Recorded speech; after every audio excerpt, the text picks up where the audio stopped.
20 years later, crowds surge as earthquakes loom. Post-quake, mysterious cracks appear in two mountain ridges. Those who enter the cracks go mad, babbling incoherently. Something's in the Black Forest. Stay out! A month later, explorers re-enter the crevasse. During a live stream, an archaeologist screams in terror, "The ancient texts are true! Earth's a prison! Flee to the moon!" The broadcast signal cuts off abruptly. Arriving at the crack, we felt another minor tremor. Watching the mountains quiver, I had an eerie thought. The cave caused the quake, not vice versa. This terrifying idea froze me in place. How could mountains be alive? It seemed impossible. Arriving at dusk, we rested in the village below. We entered the crevasse officially the next morning. Kunlun mountain is beautiful, with a picturesque village below. The local villagers welcomed us warmly. Everything seemed fine, except for one oddity. The villagers' clothing looked incredibly ancient, unlike any modern fashion styles, and all adorned with a half-human, half-snake creature. After dinner, the village chief gave us a tour. In the center stood a strange altar, and a huge statue of an old man with an axe-like tool. The statue seemed familiar, but I couldn't place it. That night, I used the internet to identify it, and discovered a surprising fact. We'd all seen this statue before, in our elementary school textbooks. It was the famous legendary figure, Yu the Great. Suddenly, I recalled my brother mentioning this before. A few years ago, he experienced something. He told me he was once invited by his ex-girlfriend to visit her parents in his hometown, but surprisingly, her parents were fishermen's descendants. I recall my brother telling me the details and was amazed to find the village he described seemed identical to the one before me, with the same statues and attire, as if the mountain itself was alive. Back then, I thought it was just his joke, an excuse to break up. Now could it all be true? Was there more to my brother's adventure? It all seems connected, but something doesn't add up. The village my brother mentioned was in distant Yunnan. How could it be linked to this one at Kunlun's foot? Yunnan, Ailau Mountain, cracks. I felt the statue was being pulled by something unseen. I immediately found the villagers and told them my brother's name.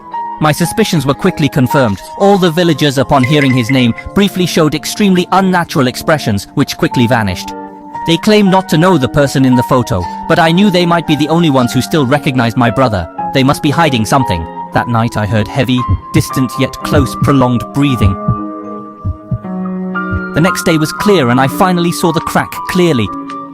It was in the middle of the mountain wall, like an axe had split it open. We couldn't reach it normally, so we had to use ropes to descend. When we reached the crack, we found it pitch black inside, unable to see anything clearly.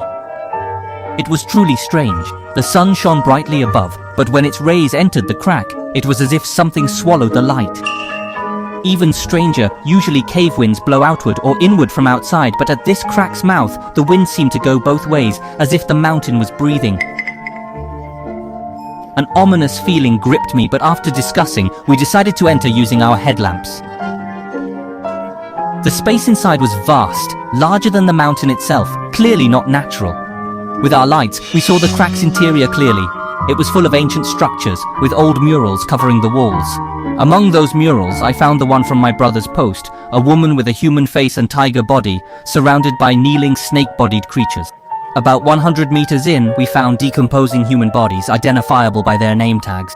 Judging by the name tags, they were likely team members who entered the crack before.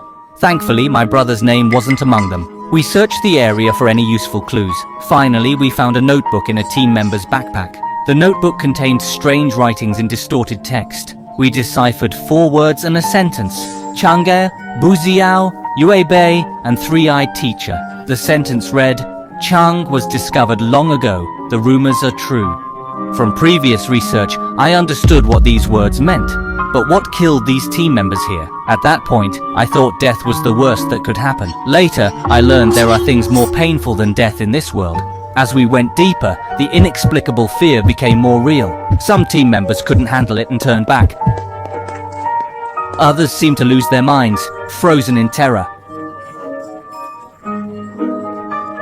After about 30 minutes, 3 of us reached the end of the crack. There, I saw the most terrifying truth about our world and universe.